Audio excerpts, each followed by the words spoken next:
Stay frosty and check out redzonecoins.com for the cheapest, fastest coins on the market. Use code DIRECTOR at checkout for 15% off.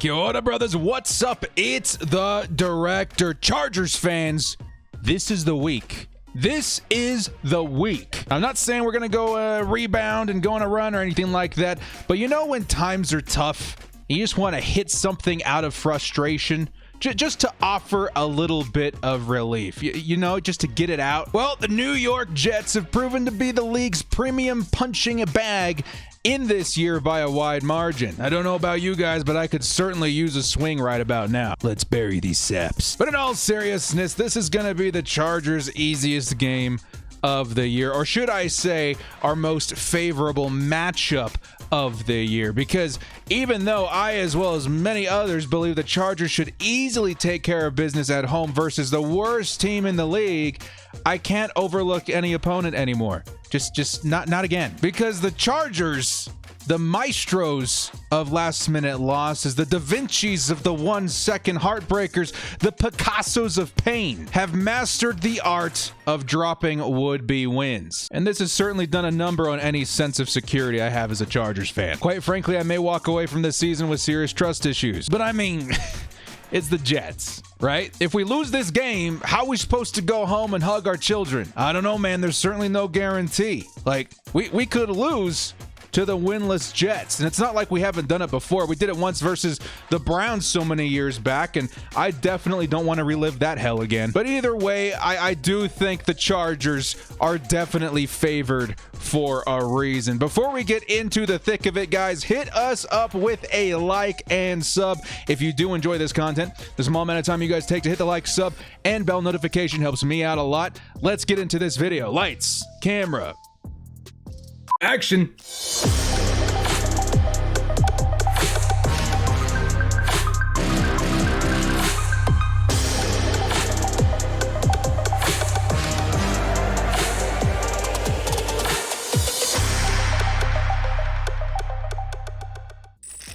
The 2-7 Chargers are hosting the winless Jets this Sunday, and honestly, I really hope this game serves as an emotional rebound for Chargers fans, because we really need it. And Jets fans, before you say, oh, but we're winless this year, I remind you that you have a participation prize coming up at the end of the season in the name of Trevor Lawrence. So sit down. Now, before we get into the juicy stuff, let's go over this week's injury report as we always do at the beginning of these videos. Well, it's starting to look like the Chargers' injuries may have finally leveled out. Joey Bosa has officially been cleared of concussion protocol, so we can fully expect to see him start this week. And guys, he is pissed. Did you guys see his presser the other day? Oh man, he is not happy at all with all of these losses. We can fully expect him to maybe let some of that rage out on Sunday. Sorry, Joe Flacco. It also looks like Brian Bulaga of Iowa is getting full practices in on a regular basis once again, which is great to see. There's no signs of Trey Turner on this report either. I'm really upset that we went so long without them this year, because yeah, we could have really used them, but it's great to have that duo back. If anything, I hope to see a good sample size of their efficiency together in the latter half of the year. So the Chargers side of the injury report looking pretty good. Now, outside the injury report, I do have some additional good news for the Bolts. Cornerback Chris Harris Jr. has returned from injured reserve, and he was actually practicing this week. Do note, however, that Anthony Lynn did mention that he is not going to play this week, or he's very unlikely to. Still expect him to make his debut return to the Bolts next week versus the Bills, because yeah, we're definitely going to need him in that game. Additionally, there is rumor that Austin Eckler is raring up for a return here very soon. I often jump into his Twitch streams. If you guys don't follow him on Twitch, definitely go give him a follow. I jump in there to get status updates from his injury. He said the pain is pretty much gone. He's moving really well, and he mentioned that he guesses he'll be back on the field field for week 12. And that trend does match what we saw with his injury. It fits the timeline, so to speak. So having both those guys back before facing the Bills would be a huge boost for this team on both sides. Good news there. Now, a quick rundown of the Jets players. I'll turn my head cam off for a second so you can see the full injury report. Okay, I'm back. Now, there are 4 guys above my head that are likely to sit out, but there's really only one name that we should be focusing on, and that's Sam Darnold. Now, I'll admit, Darnold isn't a terrible quarterback. I just think he's been put in a terrible situation. I do think the Jets are better when he's on the field, but he's not. So no worries there. Everyone else outside those 4 dudes got a full practice in, so we should see more of the same of the Jets as we saw last week. So with all that out of the way, let's get into some of the juicy details we can expect to see in this game. Like I mentioned at the top of the show, it's absolutely no guarantee that the Chargers walk away from this week with the win. Yes, the Jets are winless right now, but we've lost against a winless team once before a few years back, that being the Cleveland Browns, like I mentioned before. Man, that was a long week. The embarrassment, the ridicule, please don't do that again to me, Chargers. This season has been tragic enough. So what do we have to worry about on the Jets? Well, they're still a professional football team, guys, so we need to pay attention and take them seriously. Right? I'm kidding. First, let's talk about Joe Flacco, former Super Bowl champion Joe Flacco. Lucky for us, he is definitely a shell of his former self. But the only thing that kind of worries me is how well he played before their bye week versus the Patriots. Let's actually take a look at the box score. I'll put that a little bit above my head so you guys can see Flacco's stats. Flacco threw for 262 yards, 3 touchdowns, and an interception. Actually a pretty decent day.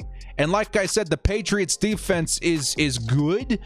They're definitely better than the Chargers defense has been lately, is what I'm trying to get to. Our only saving grace this week, though, is that we do have Joey Bosa back. He could definitely help tip things in our favor. Still, how did Flacco accomplish this pretty respectable stat line before their bye week? Let's take a look. The first thing I did notice was their receiving weapons. They're deceptively good with their wide receivers. Brashad Perryman is a burner. Mims is an up-and-coming rookie.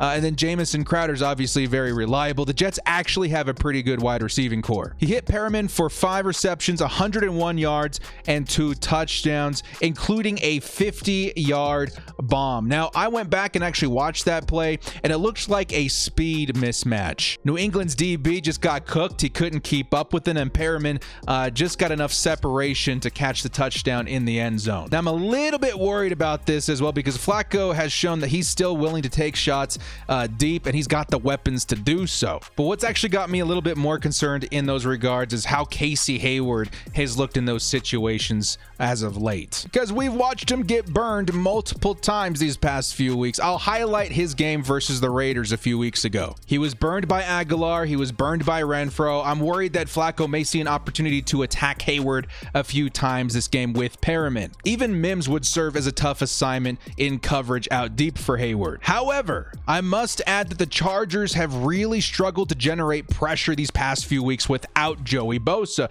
So with his return, perhaps Flacco just doesn't find that kind of time in the pocket this week. Still, it's something to keep an eye on. Now, as far as their rush game is concerned, it seems all right, but not amazing. The issue here is that the Chargers have been so bad against the run lately. Guys like the immortal Frank Gore or even Pirine may actually look good and have a good day. So if I'm the Jets, I'm just running it like crazy and only calling on Flacco when I absolutely have to, because the chances are the Chargers won't be able to hold up versus the run. Still, I do have to reiterate the return of Joey Bosa in this instance as well, because many will forget how good Joey Bosa is versus the run. His return is a big deal in so many situations. As a matter of fact, I really hope Bosa has a monstrous return this week. The guy is playing angry, so I wouldn't be surprised if he picks up a couple of sacks against an immobile Joe Flacco. Now, as far as the Jets defense is concerned,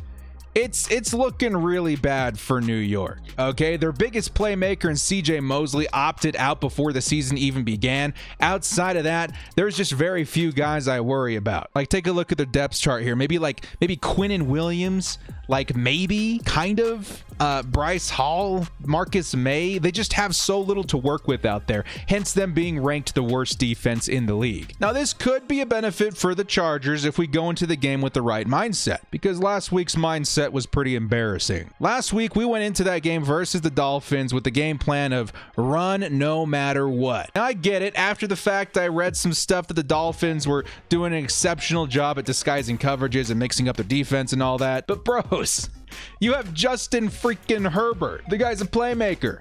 He makes plays. I get it. Throwing a rookie in against disguised coverages is dangerous, but you've got to use your playmakers. Justin Herbert, Keenan Allen, Mike Williams, Hunter Henry, they should be the players that you're desperately trying to get the ball to. I like Kalen Ballage, the guy who we featured 80% of that game, but you can't lean on him the same way that you would lean on Eckler. They're just not the same player. Now, that being said, Herbert should not have to worry about facing that same problem this week of the mixed coverages and all that. The Jets defense is just too one-dimensional, and they lack any playmakers to do anything exceptionally crazy. Now, there's two ways I see this shaking out.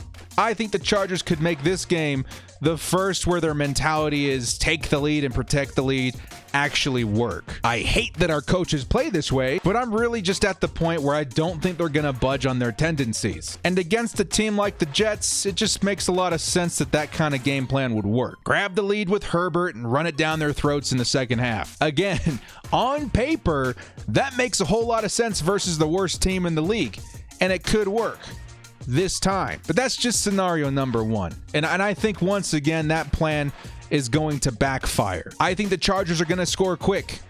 We might not even have to see the Justin Herbert, take one or two drives to get into rhythm mentality. I think it gets off to a quick start, but then I think the Chargers may get a little bit too comfortable like we too often see.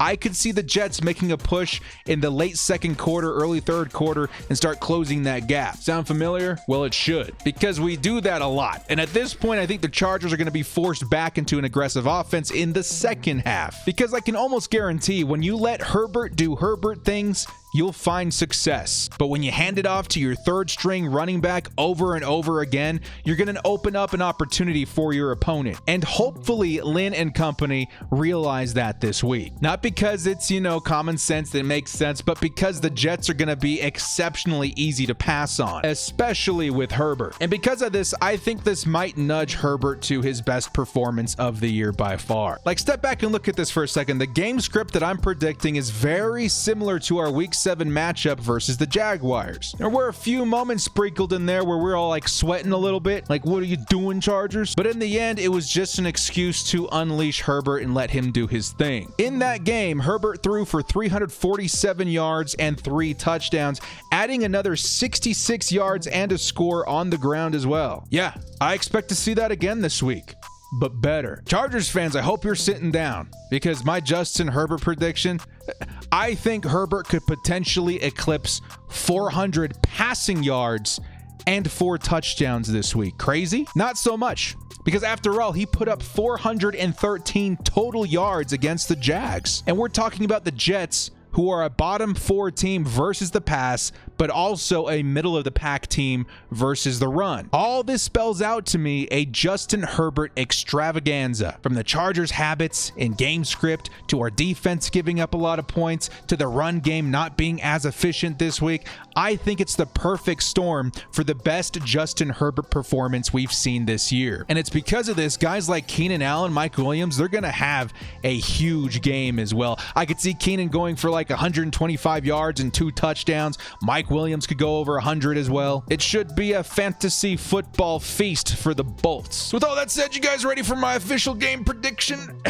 God, I hope this one sticks. Chargers 34, Jets 24. I think it's going to be much higher scoring than most people think. I think the Jets start to close the gap in the second, maybe early third quarter, but honestly, I feel like Herbert's going to go absolutely ballistic in the second half and put up some serious points. And in a year where it's been exceptionally hard to be a Chargers fan, I really hope this pans out. We need this. And it's really amazing what a few swings and a punching bag can do to lift your burdens and lift morale. Well, that's all I've got for today's video. Chargers fans, post your score predictions in the comments section below. Also, let me know how you think Justin Herbert and company, the Chargers offense, are going to do this week versus the worst defense in the NFL. Guys, if you enjoyed this content, hit us up with a like and sub on your way out. This has been The Director. We'll see you next time, and as always, bolt up and stay frosty.